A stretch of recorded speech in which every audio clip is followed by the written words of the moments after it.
Friends, మీరు job చేస్తున్న చాలామంది 9-6 చాలా స్ట్రగుల్ అయిపోతున్నట్టు, చాలా కష్టపడుతున్నట్టు, లైఫ్ ఇరిటేషన్ అంతా మీ దగ్గరే ఉంటుంది. ఫ్రెండ్స్, జాబ్ చేసేవాడికి, పక్కన బిజినెస్ చేసేవాడికి చాలా హ్యాపీగా ఉన్నట్టు తెలుస్తుంది. యాజ్ ఏ ఎంటర్‌ప్రెన్యూర్ నాకు తెలుసు. ఒక టైంలో నా కెరియర్ స్టార్టింగ్‌లో first, second year, third year టైంలో రూ. 50, రూ. 100 కూడా నేను స్ట్రగుల్ అయ్యేవాడిని. ప్రతి ఒక్క ఎంటర్‌ప్రెన్యూర్ స్ట్రగుల్ అయిన వాడే. ప్రతి ఒక్కడి స్ట్రగుల్ ఉంటుంది. గుర్తుపెట్టుకోండి.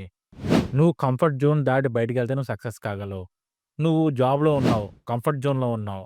బయటికెళ్ళి నువ్వు రిస్క్ తీసుకొని మైండ్ సెట్ ఉంటే బయటికెళ్ళు. రిస్క్ తీసుకొని మైండ్ సెట్ లేకపోతే ఎళ్ళొద్దు. చాలా కష్టం. నువ్వు హ్యాపీగా లైఫ్ ఎంజాయ్ చేద్దామంటే గనక హ్యాపీగా జాబ్ చేసుకో. లైఫ్ ఎంజాయ్ చెయి. రిస్క్ చేద్దాం, ఇన్నోవేటివ్ చేద్దామంటే బయటికి రా. బోలెడు ఆపర్చునిటీస్ ఉన్నాయి. India is a huge economy.